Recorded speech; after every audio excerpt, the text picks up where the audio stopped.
Guys, what's up? How's it going? It's John. Thank you so much for tuning in. This episode, I want to talk about one of my favorite items in my gaming collection. This is a display unit for Nintendo. It's called the Nintendo M82. I'm not quite sure why they decided to name it the M82. This is a rare unit by Nintendo. What makes it so rare is the fact that it was never available for public sale. This was a display unit. It came out in August of 1985. What the goal of this unit was, it was to display upcoming NES games. So you go to a store. I have a lot of fond memories myself growing up in the 80s. I remember specifically going to a Nintendo store. There was actually a chain of stores called the Nintendo store. And I would go to this place and they would have a handful of these kiosks. It would stand really tall. This is what I'm showing you here is just a portion of what the actual unit looked like. I don't own the actual kiosk. That'd be really cool. If I did, that'd be awesome. But what this is, it plays 12 different systems in one. There's 12 different cartridge slots. There's a timer on the back as well. You can set adjust the timer so you can play up to 30 seconds, 3 minutes, 6 minutes, up to 128 minutes, which is odd, and then unlimited. Kind of weird that they would time it to 128 minutes. I could just imagine a kid there playing their game for 128 minutes. But anyway, so that's cool that there's a timer. The idea obviously was that people would go actually experience the games. There's a button in the front. You can select different games. And this came out before the actual NES hit the market. So the actual NES hit North America in October of that year. So this came out a few years before. There was also a unit called Nintendo M8, which I guess that's why they call this the M82 or M82. But the M8 actually can play up to 16 games, so it's a little bit different. What makes this unique compared to this is I believe this will play cartridges. The other one, I believe, plays other types of ROMs or boards rather than cartridge boards. So I might be incorrect on that. I'm not quite sure. I got to double check on that. But I don't own an M8, so I really don't know 100%. However, this unit, you can play any NES game, which is cool. It will not play flash carts. I've tried. So if you have a flash cart, this thing, for some reason, will not play that. But there's a cool boot-up screen, which is awesome. I'll show you here in a second. I'll show you kind of how it's set up. We'll take a closer look at the unit. Let me know what you guys think of this. Do you guys remember this?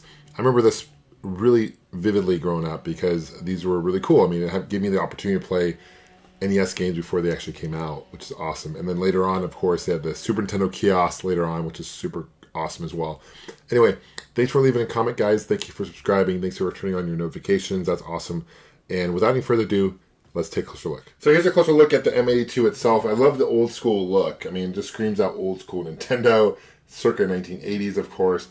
What's main difference between this and the M8, which is the first model that came out, was this took cartridges, as I mentioned before, and there's like a window here so you can see the label of the cart opposed to the M8. Those are very early on, like the black box games, for example, and those are like, there's a label, so you have to change that. So that could hold 16 games, this only holds 12. Nonetheless, this is definitely an upgrade from the first model. Here's a button select. When this lights up, let me plug it in, I'll show you. You'll see a number here. You actually select which number you want. So let me go and power this up and let me show you what that number kind of looks like. Okay, so I've turned it on. You can see the number here is 2, and then you got a different number here, 3, 4, 5, etc. Every time I hit that button, it switches over to a game. So it just basically indicates what number you're playing so you can match up to what game you're playing, which obviously makes sense. These are controller holders. It will play on, obviously, normal NES controllers. There's a controller port in there. You can hook up a light gun, for example. If there's a light gun game, you can do all that. So that's a huge plus. This thing basically comes off, and I don't want to take the screen off now, but you can basically how you put games in. This will screw off. There's screws on the side. This pulls out, and you can take the cartridges in and out. And so it's basically 12 NES systems in one, essentially, is what this thing is, more for demo purposes. It's pretty heavy, pretty bulky. There's a good weight to it. It's built pretty solid for sure. Let me show you what the back looks like. So here's the back, and so you have your on-off switch here. Right now it's powered off. You have your timer here. That's how you set your timer. AV out. You have your audio, video, and you also have, it looks like this is an RF out here, although there's no coaxial, so you don't have a coaxial situation here. You have your channel 3 or 4 select here. The model number. This is also individual model number here. This is unique for each system. I don't know the story with this specific unit. I'm not sure what store it was displayed in, but I remember them at KB Toys, Toys R Us, Nintendo Store. A lot of the retail stores would have these things, and it was kind of like Nintendo released the Play Choice 10 are in the arcades, and that was a kind of a similar situation where you could actually go to the arcades and play upcoming Nintendo games in the arcade, and those are actually unique. Those don't actually play cartridges; those are actually unique boards. Very cool unit. I've reviewed my personal one before on this channel, but anyway, that was in the arcades. This is more in the retail setting. So the only way these would have survived, I suppose, would have been if an employee would have snagged one of these things and took it home with them when they were getting rid of them. So these are pretty uncommon, pretty rare. Every once in a while you can see them pop up on sites like eBay. They do go for a pretty penny now, unfortunately, because it's a collector's thing. But without any further ado, I'm going to power this on. I'm going to show you the intro screen. Kind of show you how it looks switching between the games. So this is a unique intro for the M82 when you boot up the system. Very cool. Love the sound. Very unique. Obviously not usually in a normal NES when you boot it up.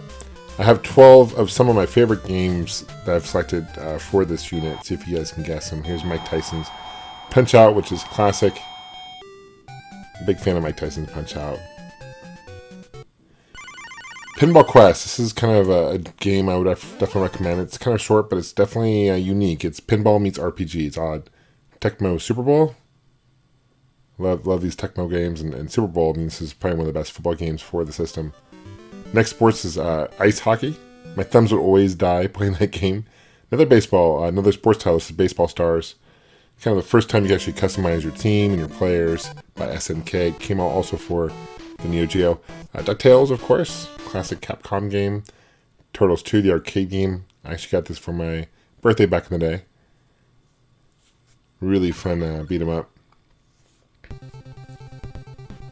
And follows the arcade port fairly well. So you can guess this another great beat 'em up for the NES, and that is Battletoads. Super hard, extremely difficult. Yo-Noid, based on the Domino's Pizza character back in the 80s. One of the best soundtracks for the NES, in my opinion, is Batman by Sunsoft. Anyway, thank you so much for subscribing, guys. We'll see you guys soon. Please hit the like button, turn on notifications. Take care. Bye.